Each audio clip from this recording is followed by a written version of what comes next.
esse assunto de DevOps a gente vai estressar bastante hoje aí nessa live. No final também eu separei um pouco aí um hands-on que a gente vai fazer ao vivo para montar uma arquitetura aí legal, completa, seguindo os padrões aí de Infrastructure. Então a gente vai ter essa parte live aí também, de hands-on.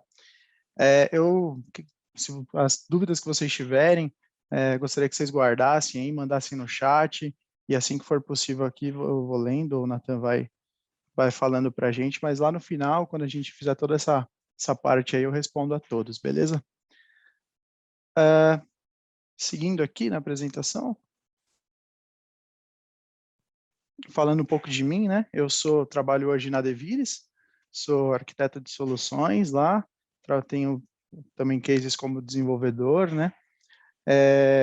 Tenho mais de 2 anos aí de arquitetura e liderança, né? Técnica, e a minha trajetória tem um pouco mais de 7 anos aí de experiência no mercado de tecnologia, né? Com integração de dados, desenvolvimento, né? Todas essas coisas do mercado de desenvolvimento de TI. Eu deixei aí também o meu LinkedIn, o meu e-mail corporativo, meu telefone pessoal para a gente bater um papo, quem quiser tirar alguma dúvida, alguma coisa, né? E aqui é um pouco dos pilares, né? Os segmentos que a Devires ataca hoje no mercado. Então, tem bastante processos aí ágil, né? Scrum, Kanban, mudar completamente o framework aí das empresas. O DevOps, que é o que a gente vai atacar hoje aqui, vai falar um pouco mais a fundo. Microserviços, né? Vai ter uma live bem bacana aqui que o Gilberto vai fazer, se não me engano, na sexta-feira. Vai ser bem legal também estressar esse assunto de microserviços, né? Big Data também, tem bastante cases da Devires aí, eu mesmo já estou em vários aí de Big Data, é uma área bem legal também, que a Devires tem bastante força. E as clouds aí que a Devires trabalha, né? Trabalha com as principais do mercado, né? Dentre delas a AWS, GCP, a Azure, a Azure, né, também, e a Oracle, né? Então, AWS, GCP, Azure e Oracle, que são as principais aí que está crescendo muito hoje, então a Devires tem esse know-how bem forte aí de cloud também. Né? E hoje a gente vai falar aqui do DevOps, né? E aí vem a primeira pergunta, né? O que é DevOps? Como que a gente identifica? O que ele tem de característica aí, né? Com certeza, se alguém aqui trabalha na área de desenvolvimento ou de TI já ouviu falar desse termo, né? Mas o que é isso, né? Se a gente for traduzir diretamente, né? DevOps seria desenvolvimento para operação, apenas ali, né? Mas no coração ali do DevOps, o que tem, né? A gente tem a parte de unificação de pessoas, o DevOps consegue fazer unificação de processos, comunicação entre equipes dentro da corporação, tecnologias, né? Então, toda essa parte aí engloba o conceito que é de DevOps. A gente consegue fazer toda essa integração de uma empresa inteira com tecnologias, frameworks, como eu falei, através desse DevOps, né? E essa é uma das principais características, né, do coração aí desse segmento. Então, um DevOps ele tem que ter muito bem definido, né, a parte de automação, né, a gente não pode simplesmente falar um pouco mais para frente sobre isso, mas não pode ter processos manuais, né, assim, né, são segmentos um pouco mais rudimentares. Os fluxos de trabalho dentro da empresa tem que ser muito bem definido também, né? Então, quando a gente entra aí em alguma empresa para poder fazer algum case ou se o processo já está muito bem definido, todos os funcionários já sabem, né, com o momento do build lá, de execução do projeto até o final. Isso daí eles têm como uma bíblia, né, embaixo do braço, geralmente, que sabe como funciona. E sempre tem essa integração contínua aí, né? Essa entrega de valores, né? Isso fica muito mais fácil aí para desenvolvimento, para o desenvolvedor entregar as tarefas, isso conversa também com ágil, né, com o processo ágil dentro da empresa, e fica muito mais fácil para a gente poder fazer o desenvolvimento, né, dessas entregas, porque sem o DevOps, como que seria isso? Como que seria esse tipo de entrega, né? Eu já trabalhei, por exemplo, em empresas que a gente tem que fazer deploy ali do pacote, jogar para frente para o cara poder fazer isso na mão. E isso é completamente inviável, né, hoje em dia. Hoje tudo tem que ser muito mais automatizado, a facilidade, tem que ser muito instantâneo, tudo isso, né? Outra coisa também que é bem importante, todo esse fluxo ele tem que ser segregado, né, por ambientes, workflow de trabalho, todas essas coisas. E aí que a gente entra num ponto, né, mas como é que funciona quando eu não tenho DevOps? O que que eu vou fazer, né, sem o DevOps? E aí, a gente tem alguns pontos como que a gente faz para identificar isso, né? Eu estava vendo um vídeo do primeiro parte de microserviços lá, que o Giba fez aqui, também no canal do YouTube. Ele estava falando um pouco de diferenças entre monolito e microserviços. E é muito interessante porque muitos problemas do microserviço, a galera, isso tudo a gente pode colocar um pouco da culpa no DevOps mal formado, né, pela empresa. Então, a empresa não tem um bom fluxo definido, não tem agilidade, né? Então, são processos um pouco mais rudimentares, como eu falei. Então, alguns exemplos aqui, né? Eu já trabalhei, por exemplo, em empresas lá no começo da carreira, que a gente tinha que fazer uma entrega para produção ali, e, poxa, era 6 da tarde já, tudo em cima da hora, e aí o cara que faz o deploy desse pacote lá no servidor Tomcat foi embora, ele já foi para a casa dele, não tem mais ninguém para fazer esse negócio, aí liga, né? A galera já tem que ficar um pouco mais atenta no celular também. E isso não é legal, né, pela empresa. E aí, dentro dessa arquitetura aqui que a gente pode imaginar, o teste automatizado também quase não existe, né? Então, quando a gente faz num cenário desse, a gente faz um desenvolvimento de uma aplicação, aí o desenvolvedor faz todo esse trâmite, né? E aí passa, geralmente tem um QA, um tester, que faz o teste de todo esse desenvolvimento que o cara fez, e aí a palavra dele é a última, né, que vale, ou seja, na esteira de pipeline dessa empresa aqui, desse cenário no caso, não vai pegar teste que deu falha, não vai pegar regras, né, isso é quase nulo, pouquíssimo utilizado, né. Outra coisa que também muito difícil ter numa situação assim é a escalabilidade, né, é um pouco ou quase nenhuma mesmo, porque todo esse scaling aí de necessidade que a empresa tem que ter, essa definição, esse workflow bem definido mesmo, geralmente nessas empresas assim, você não consegue enxergar, né?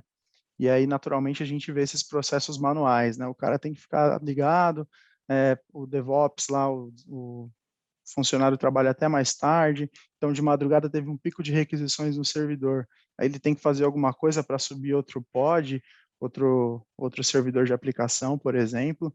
Esse auto-scaling automático aí seria um manual scaling, né? Não existe isso. E é muito ruim isso para a empresa, né? Porque naturalmente também a gente enxerga aí que essa agilidade no deploy e nas entregas para a empresa, entrega de valor, né? Hoje, como a gente ouve muito falar, essa entrega de valor fica completamente comprometida, né? A gente não tem como saber se aquele valor é realmente o que era guardado por um PO, por exemplo, se é o resultado que a galera estava esperando, né? Enfim, isso tudo fica bem comprometido. E uma situação que inclusive aconteceu comigo, né, de outros tempos também, de um case aí, a gente fazia, né, o desenvolvimento todo, como eu falei lá, a gente jogava o War pro rapaz de DevOps, jogar isso no Tomcat na mão, manualmente. E aí, poxa, cadê, né? Já subiu o pacote, não estou vendo a minha alteração. E aí tem toda aquela questão de organização que o cara tem que fazer, né? Aí eu até coloquei aqui do lado, né, uma figurinha aí, que é um pacote em cima do pacote, ninguém sabe mais onde está o que ali. Então, tipo, já fiz a alteração, mas cadê? Ah, subiu o pacote errado. Pode acontecer muito, né? A falha humana é muito mais plausível nesse cenário. E aí o que a gente entra, né? Mas qual que seria o correto, né? Vamos fazer direito, então, né? Como é que está hoje esse desenvolvimento para operações, né? Então, hoje a gente precisa de uma resposta muito mais imediata. E tudo a gente tem que ter disponibilidade, tudo, tudo tem que ser rápido para a gente, né? Então, ontem o Davidson falou muito bem de cloud computing aqui numa live também que teve, e ele falou, né, que hoje, tipo, a gente tem se um servidor cai da Amazon, por exemplo, ou da Azure, eles têm outro imediatamente, né, em outro lugar do país ou do planeta, só esperando para que essas catástrofes aconteçam e você nunca perca esse tipo de coisa, né? Então, isso tudo está englobado hoje muito no DevOps, né? Vários componentes que a gente utiliza sempre estão armazenados em nuvem, né? Nas maiores aí, ou tem outras muito boas crescendo também, né? E outra coisa dessa nova era de DevOps aí, esses processos, é imprescindível que esses processos sejam automatizados, né? Eu não posso mais ter aquilo que eu acabei de falar, né? Fazer um pacote na mão e jogar para o cara colocar no servidor, isso não tem como existir mais. Esses processos precisam ser automatizados. A entrega contínua, né? Com certeza aí já é algo que se conecta automaticamente, né? Você não tem que ficar depender de algum teste, alguma coisa de um QA para você poder subir a sua alteração para o ambiente de desenvolvimento, homologação, o que for, né? O fluxo de deploy também tem que ser muito bem definido, né? Aí na imagem que eu coloquei também, mostra muito bem, né, os ambientes, cada um tem o seu acesso, ou seja, quando o desenvolvedor ele tem que saber quando ele fizer o commit, aquele pacote tem que ir para desenvolvimento, para ele poder fazer algum teste. Quando ele fizer esse teste total, ele quer mandar para homologação para o QA poder fazer alguma validação, para finalmente assim esse pacote chegar fino com uma integração muito boa, um teste muito bem feito lá em produção, que é aí quando entrega valor para a empresa e isso tem o resultado para o cliente final, né? E aí o que é o DevOps também é essa parte de integração de componentes, né? Ou seja, nessa mesma esteira de pipeline que eu executo, né? Eu vou ter lá os steps de teste, eu vou ter os steps de build, push da imagem, e depois eu vou ter entrega para produção. Ou seja, eu faço essa integração de componentes, né? No meu teste principal, eu vou ter uma ferramenta como Sonar, por exemplo, que ela pode estar numa máquina lá em outra nuvem, né? Ou pode estar on-premises também. Então, o papel do DevOps aí parte disso também é fazer essa integração entre os componentes, né? No momento do build, eu me conecto com o registro Amazon, por exemplo, um Docker Hub para fazer o push dessa imagem e utilizar mais para frente. Isso tudo tem que estar muito bem definido. Isso é parte das atividades do DevOps também, né, da arquitetura. E aí, naturalmente, a gente, nessa arquitetura aqui, provavelmente muitos de nós já devem ter a experiência de ter trabalhado com esse tipo de arquitetura, ou de infraestrutura, como for, né? E aí, assim, isso nunca era tão claro, né? Mas sempre tinha uma documentação, que uma ferramenta ali ou outra, a gente sabe como sobe, né? Tem uma peculiaridade, mas isso fica tudo em documentação, né? E aí, se o cara que sabe fazer isso vai embora, como é que fica, né? O que a gente faz? A gente vai bater um pouco de cabeça ali para descobrir que era desse jeito, XPTO, e aí algo que está mudando, que chegou aí teoricamente recentemente nas nossas vidas, é o Infrastructure, né? Esse Infrastructure, o que ele é? A gente consegue fazer o deploy, é justamente a infraestrutura como um código, né? Isso significa que a gente pode fazer um deploy, né, inteiro aí de uma arquitetura ou de uma infraestrutura através de códigos. E aí a gente já consegue enxergar milhares de benefícios nisso, né? Os frameworks aí, todos eles podem ser versionados, né? Ou seja, eu posso ter um Kubernetes, um Rancher, um Docker, né? Tudo isso a gente pode colocar como código. E outra, isso daí fica exposto, né? A gente pode dar acesso para quem quisermos, mas isso tudo é uma documentação viva, teoricamente. Outra, se o José foi embora da empresa, vai estar lá versionado como que a arquitetura é hoje, podem seguir aquele que está escrito ali naquele repositório, que é lei, vai funcionar, entendeu? Então, é uma boa, um dos benefícios, né? A outra, foi isso que eu falei, né? A gente não centraliza o conhecimento, isso aí não fica preso na mão do cara que nem está mais, que fica vendido, né, no conhecimento para ele na empresa. Outro benefício também é bastante rápido, né? E 100% automatizado, né? Esses fluxos aí de deploy, eles têm uma característica de seguir uns pipelines bem definidos, como a gente escreve, né? A manutenção é muito baixa, né? Quando quando a gente está definindo aquele ponto de definição de arquitetura, desde o começo lá, quando a gente define a arquitetura de qual framework que a gente vai usar, qual stack de tecnologia, se a gente vai usar microserviços, né? Tudo isso aí a gente define no começo, vai fazendo essas alterações, depois que isso está pronto, a gente mexe muito pouco, né? E tudo isso fica versionado no repositório com segurança, em nuvem, né? E a base, toda essa base de desenvolvimento ficam em clouds, né? E elas têm um perfil muito confiáveis aí, né? Então, a gente pode usar Azure, AWS, Google Cloud, Oracle, tem outras, Alibaba, por exemplo, tem um monte de clouds muito fortes aí que a gente pode colocar toda esse conhecimento, esse valor que a empresa tem em clouds assim que tem entrega confiável, tem o pay as you go, né? A gente só vai pagar pelo que a gente usar, tem toda essa parte, né? Inclusive com o Infrascode a gente também pode fazer integração de componentes. Eu posso em um momento aí da minha construção da minha infraestrutura fazer uma construção é, de um Rancher, por exemplo, que é um orquestrador aí de Kubernetes, e aí já no outro momento, no outro step aí de desenvolvimento, eu posso criar alguma coisa, um outro componente AWS, por exemplo, tem toda essa integração, ou seja, a gente não fica mais vendido a conhecimentos e toda a nossa documentação dessa arquitetura fica 100% versionada, a gente não tem nenhuma perca sobre isso, né? Nada.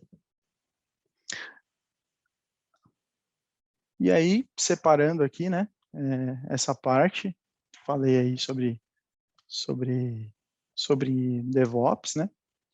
Aí o que eu preparei aqui para vocês era um momento onde a gente pudesse colocar tudo isso em prática, né? Vamos falar um pouco aí sobre quais componentes a gente utiliza, o que eu vou fazer o commit, que plataforma que eu vou usar, como é que você vai versionar isso, como que você vai ver. Então, tendo isso em mente, eu preparei um desenho para a gente, só para a gente definir aqui o nosso hands-on, o que a gente vai fazer, né? Então, deixa eu abrir aqui a parte aqui só para apontar. Caneta aqui, ó. Então, a gente está aqui, né? Desse lado esquerdo aqui do desenho. Então, como é que funciona teoricamente uma arquitetura aí, né? A gente tem o funcionário, o cara que trabalha com DevOps lá, né? Na infraestrutura ou na arquitetura. Então, esse cara ele precisa de acesso de uma rota aí para poder enxergar o console administrativo desse orquestrador, né, de Kubernetes, o Jenkins, seja o que for. Então, a gente vai construir essa parte aqui, ó, também, esse acesso que esse cara vai ter. Essa rota aqui ele vai entrar via internet, né, a gente vai usar um componente lá da AWS, construído com Infrascode também, que é o Route 53, para a gente construir as nossas rotas, fazer apontamento para o nosso caso aqui de máquinas, né? Isso daqui a gente vai construir como código também, e depois ele vai fazer um apontamento para o Rancher Server, que é justamente onde esse DevOps aqui, ele vai poder entrar e verificar se o cluster está de pé, a saúde do cluster, rodar comandos de Kubernetes, toda essa parte ele vai conseguir fazer através desse gerenciador. Aí, beleza. Aí, o outro segmento que a gente tem, a outra parte, é o cliente, né? Como que o cliente vai enxergar esses APIs aí do jeito que está desenvolvido, né? Então, tem uma outra rota aqui também que a gente vai fazer. Essa daqui eu vou abrir o console. Eu poderia ter feito também, né, via Infrascode, mas ficaria um pouco mais complexo, um pouco mais longe. Mas a gente vai desenvolver isso daqui também, a gente vai criar essa rota de aplicação, isso também vai passar por ingressador, que é o mesmo nginx aqui, ó. E aí depois isso daqui vai apontar para um nó do Rancher, dentro do Rancher, onde vai estar todas as nossas aplicações aqui. E aí, por fim, o desenvolvedor ele vai poder fazer esses commits aqui, né? Como que ele vai trabalhar? Eu vou aqui no caso que no nosso case eu vou usar o Visual Studio Code, poderia ser IntelliJ, qualquer outra ferramenta, não tem critério para isso, se sentir mais confortável. Eu vou utilizar também uma outra plataforma aqui em nuvem, o Azure DevOps. O Azure DevOps é uma plataforma, né, onde a gente tem as principais funcionalidades do DevOps, né? A gente tem pipeline, a gente tem repositório, temos versionadores, tem tem até parte de boards que é para fazer todo aquele agile, para movimentar as tarefas que a gente sempre vê, né? Colocar em do, em done, tem tudo. É uma ferramenta bem completa, então a gente vai usar ela. Esse ícone aqui é o do repo, né? E a gente vai fazer também uma trigger para esse repositório que a gente fizer aqui, que ele vai automaticamente disparar um pipeline. Então, esse pipeline ele vai fazer o deploy dessa imagem, vai lá para o Rancher Node, e o que significa que depois a gente pode seguir esse fluxo aqui para consultar, né? Então, essa é a stack de tecnologias que a gente vai utilizar, né? Vamos utilizar manifestos Kubernetes aqui para poder fazer o deploy dessas imagens. Toda essa parte de infraestrutura aqui do DevOps Man aqui, ó, eu vou fazer com Terraform, com vocês. Vou explicar cada ponto do código para a gente poder entender como é que faz, né? E tudo isso vai ser versionado também via HashiCorp aqui. A gente vai utilizar, como eu falei aqui, um orquestrador de Kubernetes, que é o Rancher, né? Não sei se todos conhecem o Rancher, mas também não sei se todos conhecem o OpenShift, mas é um rival, né? O Rancher é um dos melhores orquestradores aí de pods e Kubernetes, né, do mercado, e ele e o OpenShift teoricamente são as mesmas, são bem parecidos, né, com algumas peculiaridades cada um, mas o Rancher é o que a gente escolheu aqui para fazer. E a gente vai dockerizar também todas as nossas imagens com Docker, né? Tem uma biblioteca do Maven que a gente consegue fazer isso, e aí isso sobe automaticamente. Uma outra observação é que o Rancher aqui, ele possui vários tipos de instalações, né? Se a gente for colocar isso provavelmente numa arquitetura corporativa, né, que seja fora da nossa situação aqui, a gente vai optar por outro tipo de instalações. Aqui eu escolhi a Rancher Single Node. Essa Rancher Single Node, ela precisa apenas de um Route 5.3 ali para fazer as nossas rotas, né, um domínio que a gente já tem que ter criado. Ele precisa de 2 nós, né, também, nesse tipo de instalação. Que um nó é para você fazer essa orquestração aqui do Rancher Server, e o outro nó é para você colocar as suas aplicações, né? Para a gente depois poder consultar, ela vai ficar alocada lá. Então, isso daqui vai ser um cluster do Rancher, Kubernetes, e isso daqui vai ser um outro cluster, vai ser o global, que a gente vai poder enxergar todos os nossos nginx, a gente vai poder enxergar todo o console administrativo do Rancher através desse pod. Isso tudo significa que são máquinas, né? EC2 na AWS. Então, essa instalação aqui do Single Node é que a gente vai utilizar. Como eu estava falando, se a gente for para arquiteturas corporativas, provavelmente a gente vai utilizar conexões com o banco de dados para que, caso isso daqui se perca, a gente tem todo o histórico salvo no banco, né? Então, a gente pode voltar isso imediatamente. Mas hoje a gente vai utilizar utiliza menos recurso, menos gasto, né? Então é isso. Então, eu vou fechar aqui para a gente dar o start. Depois eu volto aqui nessa parte. Deixar aberto aqui para caso a gente precise resgatar alguma coisa. Bom, a minha proposta aqui, então, é a gente começar através do Terraform, né? A gente tem que poder construir essas máquinas, essas rotas aqui, tem que fazer essa parte de funcionar, né? E fazer o teste para ver se isso vai abrir direitinho lá. Vamos fazer essa parte aqui primeiro. Eu separei alguns códigos aqui já para vocês, só para ficar um pouco mais fácil, para não bancar o professor Pardal aqui. Mas ele já está aqui meio aberto. Então aqui é o Visual Code, né? Eu vou utilizar essa ferramenta aqui para versionar os meus códigos. Então, sobre o Terraform, né? O Terraform, a gente tem um modelo aqui de construção, eu já vi vários tipos, né? A gente pode segmentar os arquivos por componentes na nuvem, ou a gente pode segmentar também a estrutura do projeto como infra e umas outras partes para segurança ou desenvolvimento. Fica a gosto do freguês, aí não tem problema algum. Aqui, como eu segui um padrão colocando um arquivo para criar EC2, né, que são aquelas máquinas ali que a gente estava vendo. Então, um arquivo vai ser um arquivo vai representar a criação dessa EC2 e dessa daqui. Eu também vou criar um outro arquivo que é para criação dessas rotas aqui, né? E aí, deixa eu mostrar aqui para vocês. beleza? Aí, começando aqui no projeto, a gente tem o main do projeto, né? main.tf, Terraform. Isso daqui a gente pode pegar ali na documentação, né? Meio que padrão. Ele vai fazer a instalação dessas dependências aqui quando a gente fizer subir a plataforma, né? Subir todo esse código, ele vai fazer o deploy para a gente. Isso daqui a gente não vai mexer muito.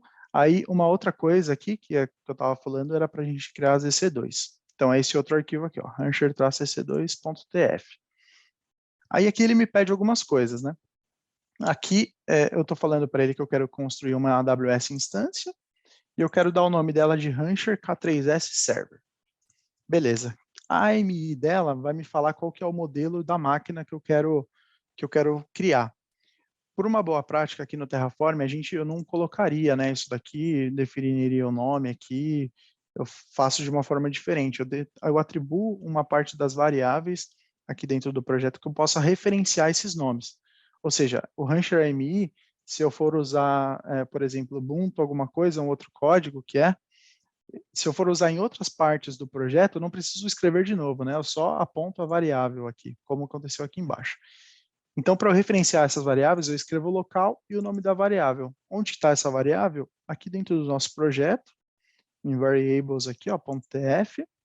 Aí, se a gente for pesquisar aqui, ó, local.rancher.ami, provavelmente ele vai estar aqui, ó. Então, ele vai local, beleza, ele entrou aqui no local, aí ele vai em Rancher AMI. Qual que é o AMI da máquina que eu quero?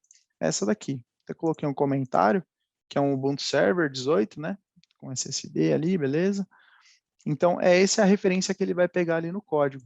Então, ele vai lá no Rancher AMI e pegou a referência. A mesma coisa vai acontecer para o tipo da instância, né? Eu vou fazer a referência aqui com o tipo da instância. Cadê o nome? Rancher.instanceType.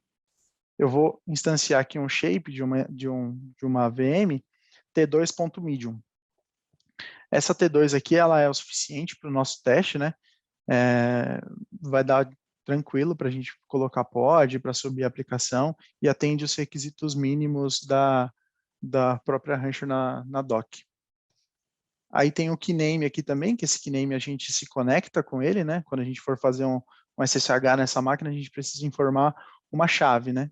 Então, eu estou dando aqui o nome da keyname, esse 2-ubuntu da minha chave que eu quero criar. E aí uma outra coisa é que para a gente fazer a instalação desse Rancher, né, precisamos ter um script. Ou se não tivermos essa parte aqui definida como script, como a gente está vendo agora, a gente tem que entrar na máquina e fazer essa instalação uma a uma, e aí depois entrar no Node, fazer o apontamento dessa parte para esse Node Server, né, para eles poderem se comunicar. Mas como eu estou fazendo via Terraform, eu quero colocar esse script, inclusive, na inicialização da minha máquina. Porque aí quando eu for logar no meu Port 5.3, já está tudo instaladinho e aí eu faço a configuração do cluster. Então, como que eu faço isso? Né? Eu seto aqui um user underline data como parâmetro aqui do meu resource. E aí eu uso essa propriedade aqui, o template file. O que você quer fazer quando eu estiver criando essa máquina? E aí, depois que eu faço isso, eu coloco o nome de um arquivo, SH aqui. Pode ser um .template também, não faz muita diferença. Aí, nesse install rancher.sh é um arquivo que eu tenho dentro do meu próprio diretório, que ele vai acionar quando estiver nesse momento aí. Então, eu vou vir aqui ó, no meu install-rancher.sh, que é um script shell, eu determino ele aqui que é um script, né? Eu faço um sudo aqui da instalação do Docker, depois eu faço um zermod aqui para o usuário, né? Aí eu até coloquei aqui ó, que a instalação é do tipo single node, o Rancher, ele já tem na documentação aí modelos para você seguir a instalação de Docker, dessas partes de tudo isso de instalação de portas para abrir, está tudo na doc, né? Isso daqui é uma recomendação, inclusive. Aí eu peguei esse código para inicializar também a instalação do Rancher Single Node, e inclusive aqui eu faço a instalação do kubectl também, né? Se eu quiser executar algum comando dentro dessa máquina em kubectl, eu já vou ter a instalação dela feita aqui, ó. Então, esse install ele vai ser acionado no momento que estiver na máquina lá, que é aqui. Eu poderia também informar parâmetros, né? Eu posso utilizar, por exemplo, uma tag ali que eu queria informar para aquele script. Então, eu posso colocar no script que tag que é essa, que momento que eu vou usar, e eu jogo aqui dentro desse outro parâmetro, e aí ele vai utilizar. Uma outra parte aqui também das tags é o merge, né? Vou mergear essas tags na minha máquina, que eu vou estar instanciando lá na AWS, e eu vou utilizar aqui um padrão de tags que está lá no meu local, que a gente já viu aqui, que é aquele arquivo de variáveis, tags. Então, se eu vier aqui, ó, local, tags. Então, eu estou falando aqui que o dono é esse projeto aqui, que a gente está criando, e está gerenciado pelo Terraform, beleza? E aí, além disso, eu também vou colocar essas outras tags aqui para identificar, né? Principalmente o nome da minha VM lá, que vai ser Rancher K3S Server. Feito isso, a gente tem a instância criada, né? Aqui. E a outra parte que a gente precisa é criar essa outra instância. As características dessa instância aqui do server para o Node, elas vão ser praticamente iguais, né? A única diferença aqui que eu faria a ressalva é que eu não uso o mesmo template para poder fazer a instalação, porque eu não preciso instalar o Rancher nessa máquina. Eu preciso só falar que esse Node, ele é um slave daquele Rancher Server, né, que ele vai trabalhar para ele, para poder alocar pod, para poder alocar aplicação front-end, back-end, seja o que for. Então, eu utilizo as mesmas características aqui, eu vou instanciar também a mesma máquina lá, o Ubuntu 18, com a mesma capacidade, e vou utilizar também, inclusive, a mesma chave de acesso para a máquina, que depois a gente vai usar para fazer essa conexão. E no meu template file aqui, eu estou apenas, que é esse arquivo, eu estou apenas instalando o Docker, para facilitar um pouco a minha vida, eu rodar apenas um comando e subir o pod lá. Então, esse daqui é o template file, tem a mesma característica do de cima aqui, né? E aí, beleza, aqui nesse ponto, a gente tem as nossas duas máquinas criadas com esse script.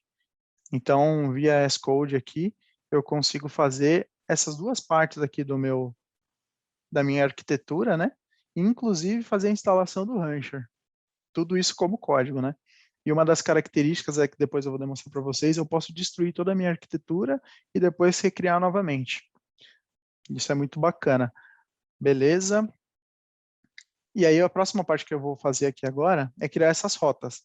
Porque essa rota aqui do console admin, ela tem que apontar especificamente para o meu Rancher Server, para essa máquina aqui.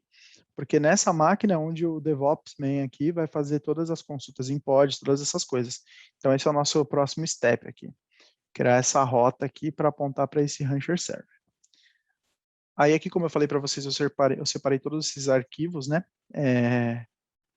Através de componentes aqui da nuvem. Então, o próximo aqui que eu vou fazer, que eu vou olhar, é esse route 53 aqui, ó, .tf.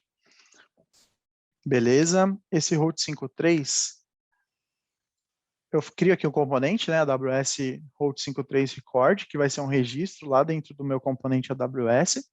Eu dou o nome para ele de Rancher Underline Server, que eu sei que esse componente aqui, ele vai instanciar um registro para o server, para o servidor.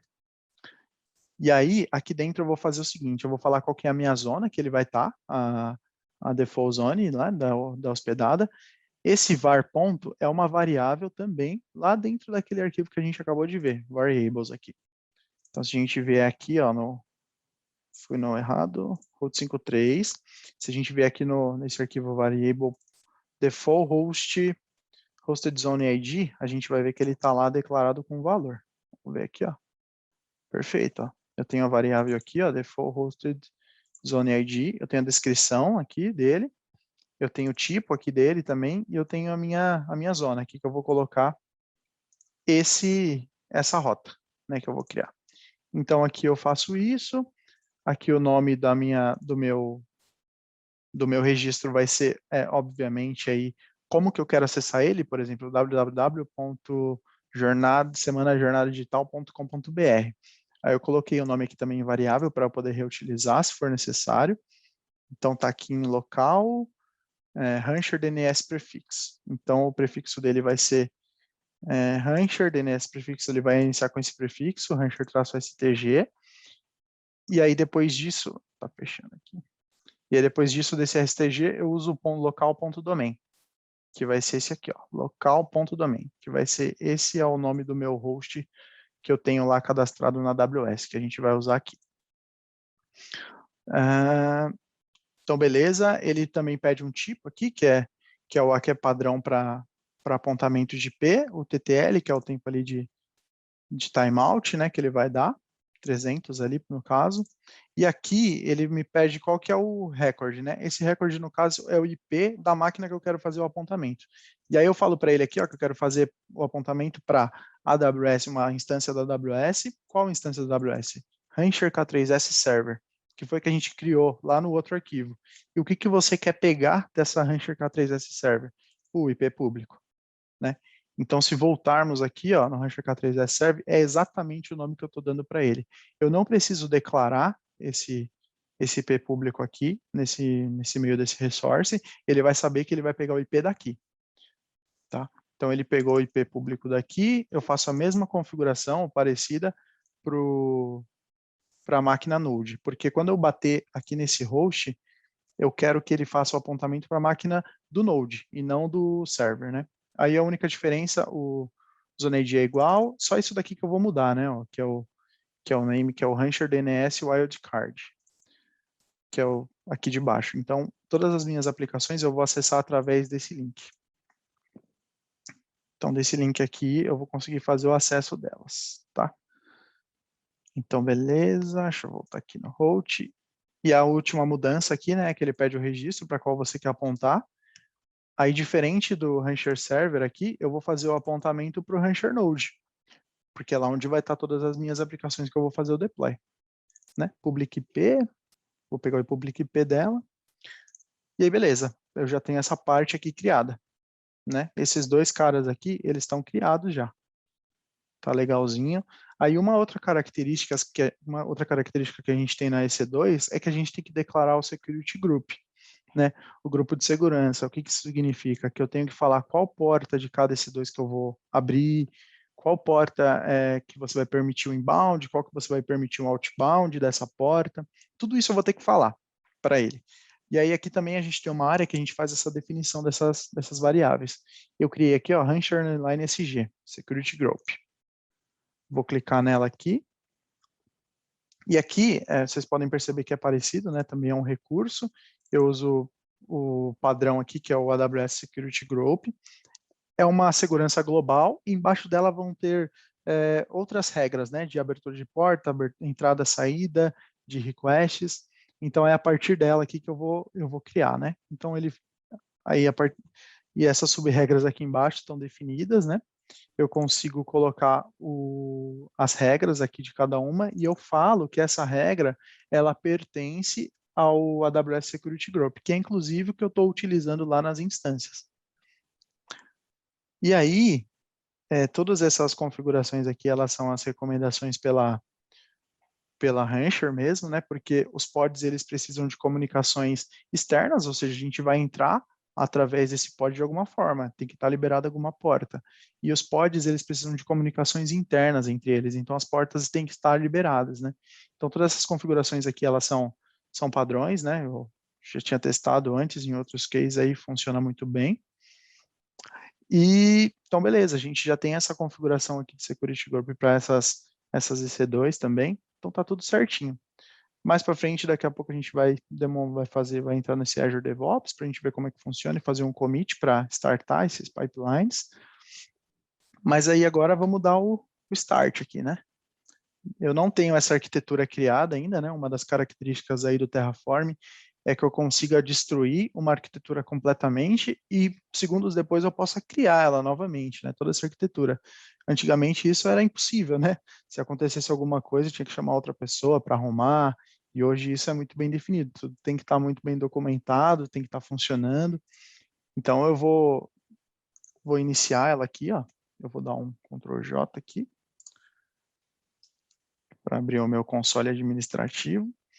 E aí a gente tem alguns comandos aqui do Terraform, eu já tenho ele instalado na documentação do Terraform, tem essas instalações aí. Então a gente tem alguns comandos aqui do Terraform que é para a gente ver como é que está o estado dessa arquitetura. A gente pode iniciar um projeto, ou seja, vamos supor que isso esteja versionado em algum repositório. Se você puxar para sua máquina, né, todos esses arquivos, como que você vai iniciar? porque ele não sabe que isso é um Terraform ainda. Então, você dá um Terraform init, ele vai reconhecer todos os módulos dentro do Terraform, e aí sim você está pronto, né? Você faz a validação de arquivo, você valida se quando eu fizer o deploy isso vai subir com certeza, se vai dar algum erro. Então, o primeiro aqui que a gente vai utilizar é o Terraform init, que é para inicializar o nosso repo. Porém, eu queria apagar isso tudo, porque esses outros arquivos aqui, porque eu já tinha iniciado algum momento antes aqui, né? Então, beleza. Fechou.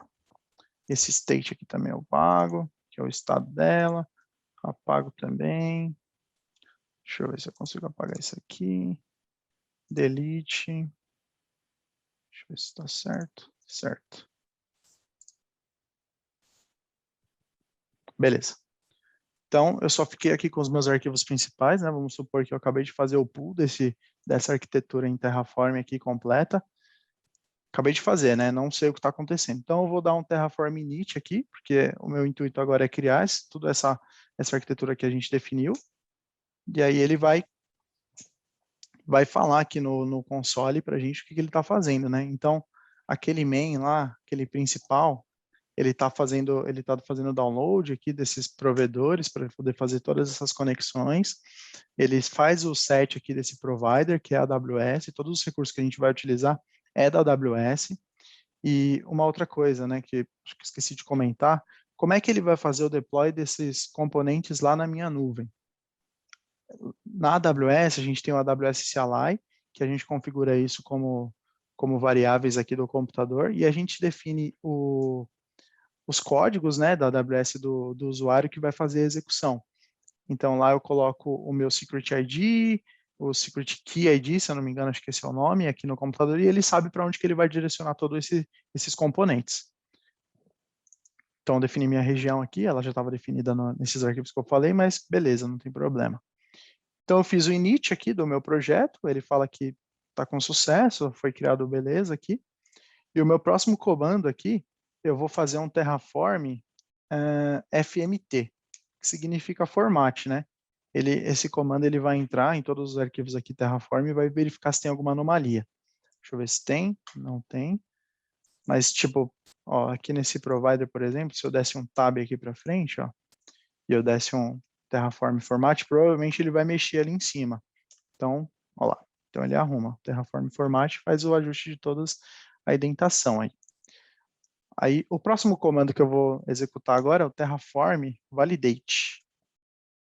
O que esse comando faz? Ele verifica todos os componentes, se eles têm ligações um com o outro. Por exemplo, eu não poderia criar aquele route 53 e fazer um apontamento para uma instância que não existe. Então, esse validate, ele pega isso. Se eu falar, faz uma rota para uma máquina Node 2, e aí a máquina não está declarada aqui, ele vai apontar para mim antes de eu inicializar toda essa arquitetura, né? Vamos ver se tem algum problema, um porém aqui nessa arquitetura. Ele fala que está beleza, né? Sucesso. Mas só para demonstrar aqui, ó, deixa eu ver se eu consigo apagar aqui um route 53, quer dizer, uma EC2, que é justamente essa. Comentar aqui. E aí vamos mudar aqui o Terraform Validate. Aí, ó, exatamente o que eu estava falando, né? Ele fala aqui, ó, que no arquivo route 53 ele não consegue achar o recurso Rancher K3S Server. Não está declarado no módulo, entendeu? Então então esse validate ele nos previne disso, de que tudo esteja certinho para assim começar o deploy. Então eu vou fazer o validate aqui para ver se ele reconheceu. Sucesso, está tudo certinho. Aí um outro comando agora que a gente vai realmente inicializar isso tudo depois de estar tudo certo é o Terraform apply, né? Ele vai varrer ele vai fazer uma validação em todos esses arquivos novamente, ele vai mostrar aqui no console para a gente o que a gente vai fazer o deploy lá na nuvem, e aí a gente dá um yes ou no se tiver tudo certo, né? Então, Terraform apply, ele deve fazer isso. Dá um enter aqui.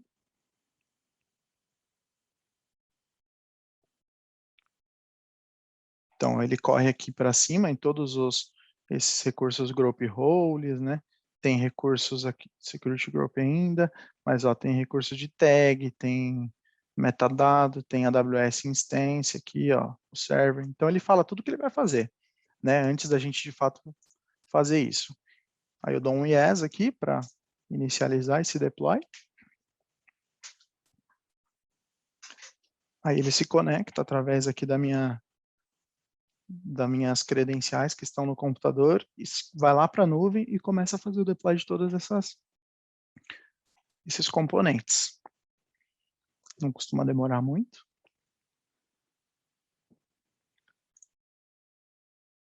Né? Beleza? Tá fazendo aí.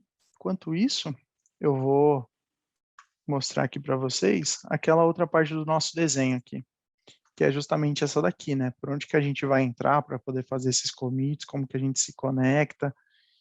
E essa plataforma aqui é o Azure DevOps, onde a gente vai fazer tudo isso. Então, ela já está aberta aqui, ó. Deixa eu pegar sua aba.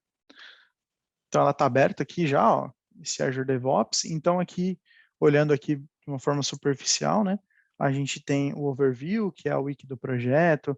A gente tem essa parte de boards aqui, que fala de tasks, né? Tem um painel legalzinho aqui, ó.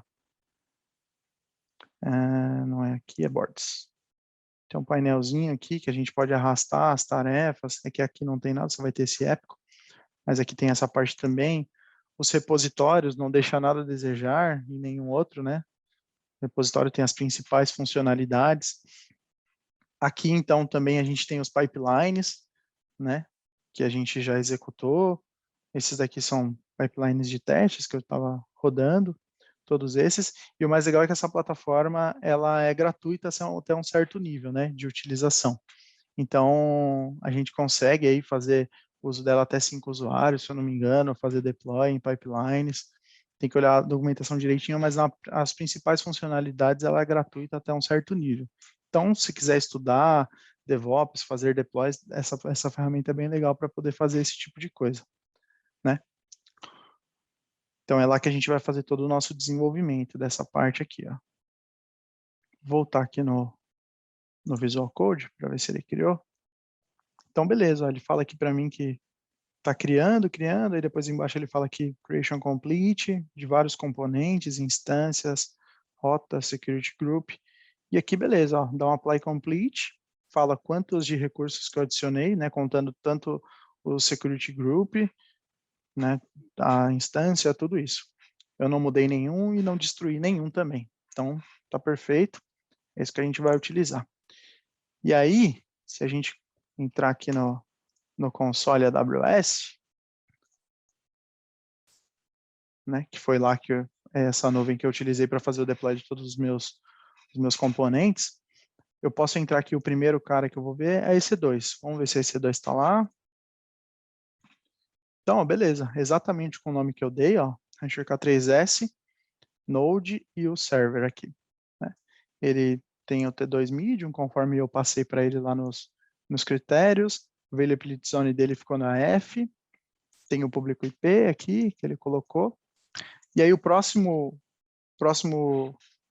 coisa que a gente vai verificar é a rota, para saber se as rotas que eu defini, elas estão apontando 100% para esses locais aqui, né? Se esse daqui, o Node, está apontando para aquele app.o domínio, e se o rancher-stg está apontando para cá, para esse domínio.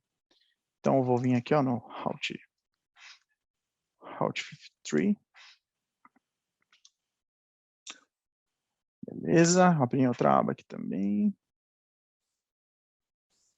Beleza. Então, eu tenho a minha zona aqui, ó, definida.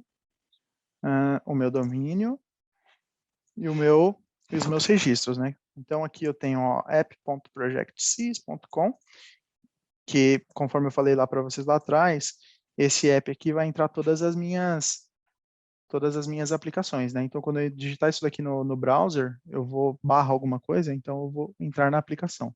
Ela está apontando para esse P18, alguma coisa, final 21. Deixa eu ver lá se o Node está certo. Ó, 18, final 21. E o outro é o meu Rancher STG, 3 ponto alguma coisa, final 38. Final 38, perfeito. Então, teoricamente, agora eu tenho que teria que entrar naquele domínio principal do server e ver se a instalação da minha arquitetura aí, pelo menos o console administrativo está feita, né? Eu vou entrar aqui, ó.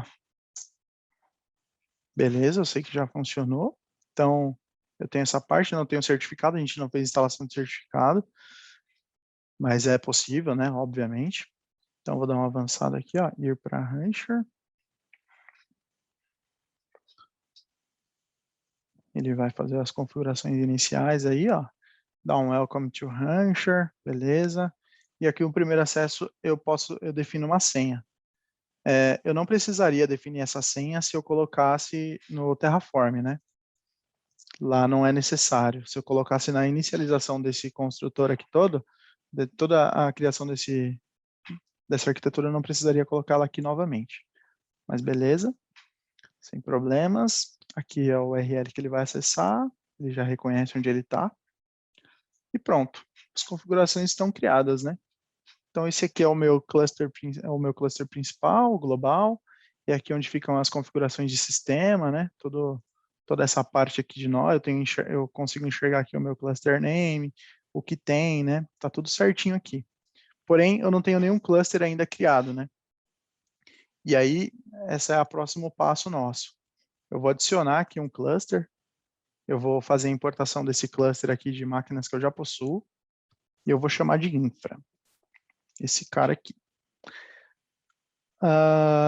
O meu cloud provider aqui, eu vou deixar none, não é necessário colocar também. E eu vou deixar aqui no Advanced o Nginx habilitado, porque eu vou entrar no Nginx através do que já vem disponibilizado aqui no cluster. Dá um next aqui.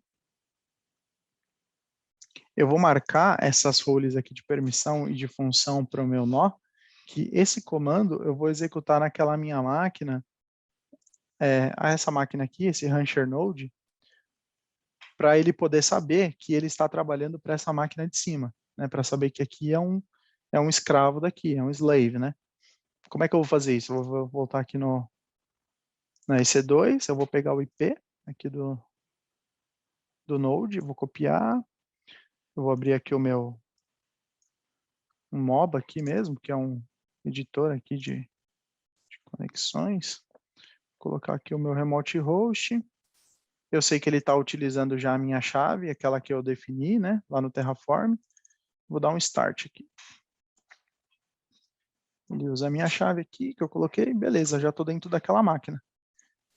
Eu não sei se vocês lembram, mas eu coloquei um script de inicialização que era apenas para a instalação do Docker aqui. Vamos ver se ele funcionou. Vamos pôr um Docker version aqui. Maravilha, já está instalado. E aí o meu próximo passo é fazer o apontamento aqui do meu Rancher, desse daqui, ó.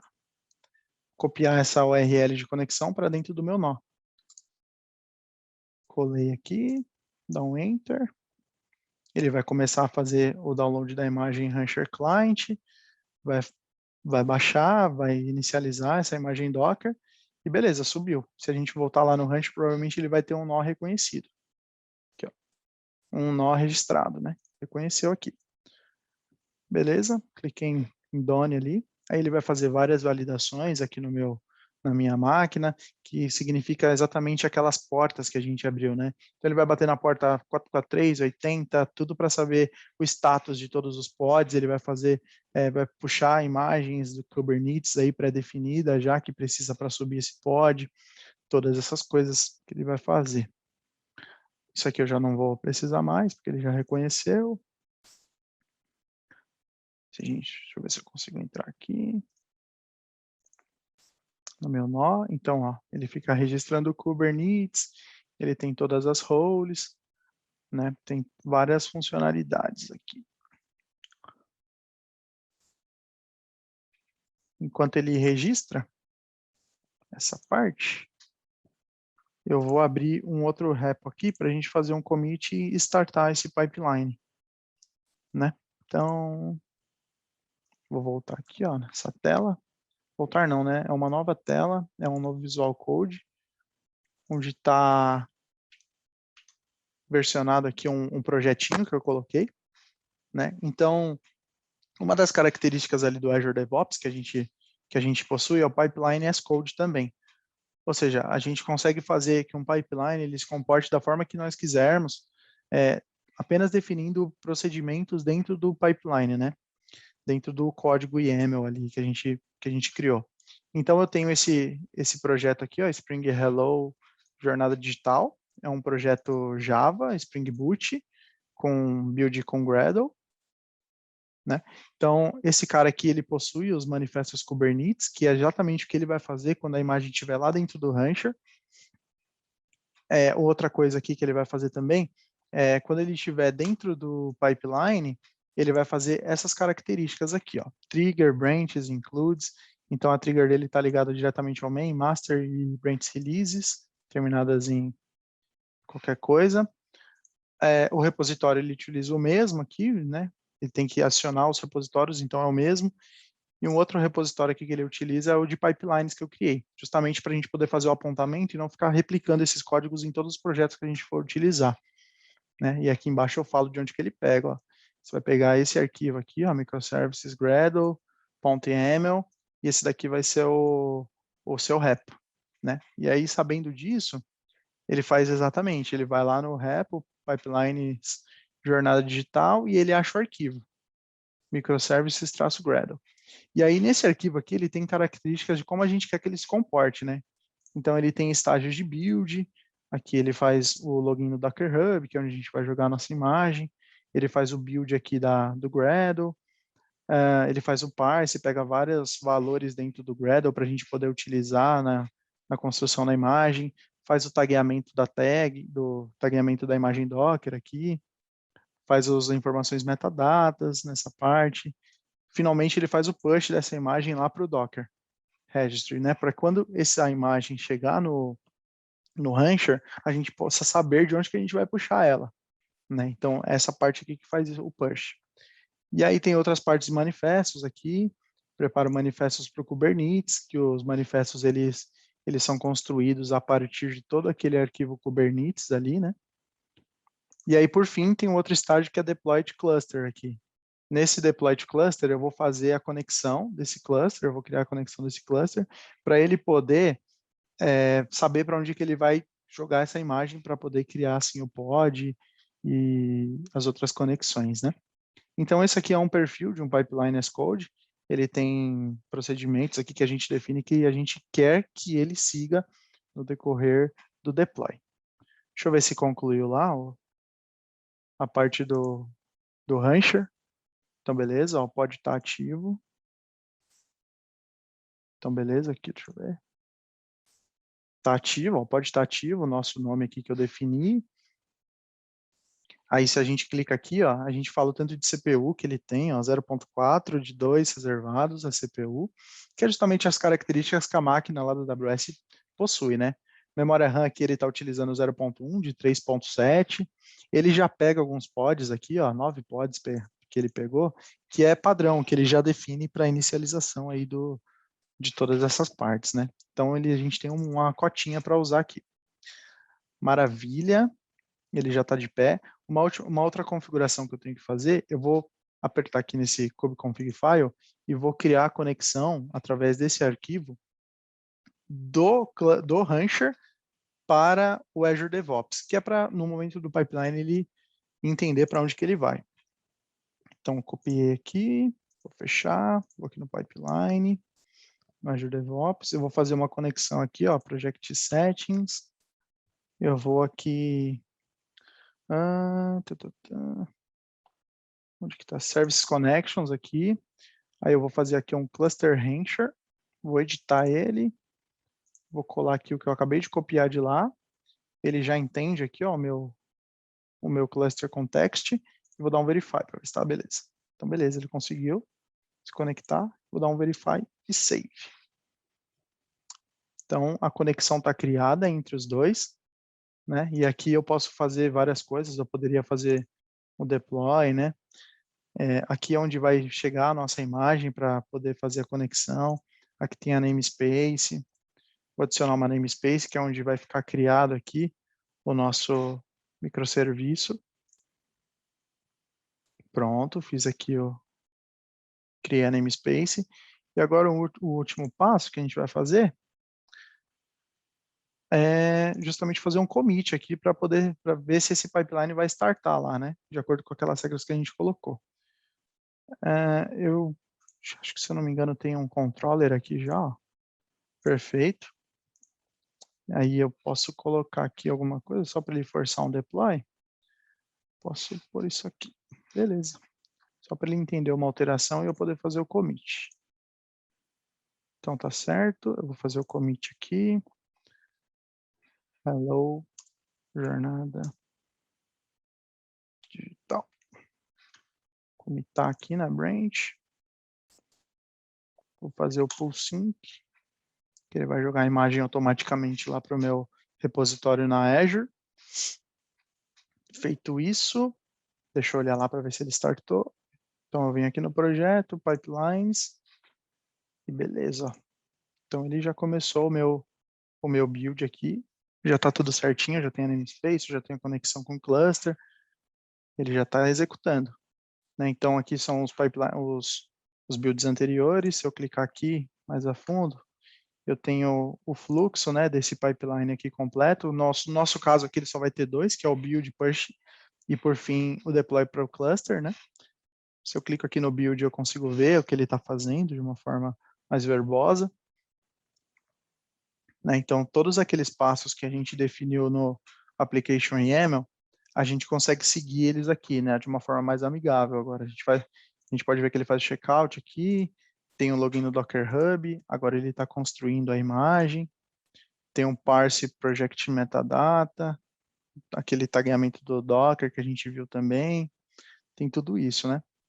Esse pipeline ele está um pouco mais sucinto, está um pouco mais curto, mas eu tenho outros pipelines aqui que eles seguem tudo aquilo que eu falei no começo, né, da nossa live aqui. Ó, por exemplo, esse pipeline aqui, ó. Esse pipeline, a gente já teve aqui, ó, uma primeira parte de testes unitários, né, ou seja, ele passou 100% no job aqui do teste unitário. Uma segunda parte aqui desse pipeline, é um exemplo, né, ele fez as mesmas coisas, né, fez o build push da imagem, essa daqui no caso, o push foi para o ECR, que é um componente da AWS também, né, de registros privados lá, de imagens privadas. E aí, nessa situação, a gente fez um commit numa branch que era candidata para entrega de algum valor em produção. Ou seja, esse fluxo está muito bem definido, né? A gente fez aqui, o QA fez o teste, e aqui teve uma aprovação de alguma pessoa para poder jogar esse artefato em produção, para poder aí sim utilizar, né? Depois de todos esses steps. Então, aqui a gente pode ver muito bem que o pipeline é muito melhor definido aqui, né? É muito mais completo. E isso no DevOps é muito importante, né? A gente ter isso muito bem segmentado para a gente saber qual branch que a gente comita para poder fazer o teste de uma alteração, quando que ele vai para a produção, se eu preciso abrir Gmood, se eu preciso mandar e-mail, enfim, é muito interessante que isso fique muito bem definido. Isso daqui é um exemplo de um DevOps, né? De um fluxo de DevOps. A gente passa por testes, build, passa por muitas coisas, e a gente consegue fazer o rehandle stage também. Enfim, esse daqui é um pipeline mais completo. Deixa eu voltar aqui para o meu pipeline agora. Jornada digital. Então, ele já passou aqui pelo primeiro build e push. E agora ele está no ponto aqui de deploy para o cluster, né? Se a gente entra aqui na forma mais verbosa, ele vê que ele criou aqui o config map. Opa, peraí que ele subiu. Já terminou já. Espera aí. Aqui, ó, ele criou o config map, ele fez o deployment aqui, tem um ingress também, tem um service. Então, ele fez tudo certinho. E aí, se a gente for aqui, ó, no nosso workload de infra, cá está o nosso microserviço deployado. Aqui ele está. Então, ele criou esse workload, ele criou o ingress aqui também. Uma outra coisa que ele cria é um config map, que ele altera os valores conforme o ambiente, né? Ou seja, se eu tenho um valor lá no meu application properties, eu quero mudar ele para desenvolvimento. Então, eu posso fazer essa configuração no config map para fazer no momento do deploy isso. Uma outra coisa aqui que ele criou também, deixa eu ver, é o deploy, o pipeline e os secrets. Apenas esses 3 artefatos que ele criou. E aí a gente pode, então, verificar aqui como que é essa criação completa, né, desse deploy. Então, a gente startou ele, a gente começou lá do início, criando uma arquitetura, a gente viu os conceitos da arquitetura, o infrastructure, a gente criou uma arquitetura mais meio que completa aqui para a gente poder fazer o básico, né, para poder fazer requisições. Depois disso também a gente utilizou um fluxo de build, né, de DevOps ali, ou seja, nossos steps passavam por build da imagem e deploy no cluster, mas como eu mostrei, a gente pode ter outras opções também, foi só um exemplo. E por fim, isso aqui ele deploya para a gente, para podermos enxergar a qualidade. Aqui eu posso subir mais pods, né? Ele vai fazer o pull da imagem lá, aqui eu posso verificar a versão que está sendo executada. Aqui também, se eu não me engano, eu tenho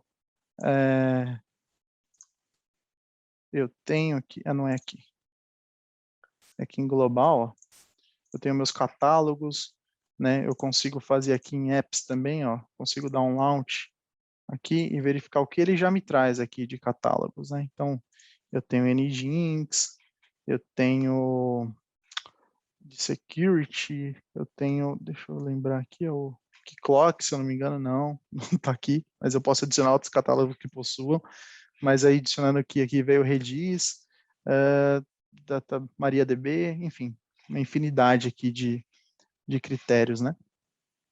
Isso tudo é muito útil para quando a gente quiser monitorar algum cluster, alguma coisa assim, a gente pode sempre utilizar esses recursos aqui que já estão no cluster, né?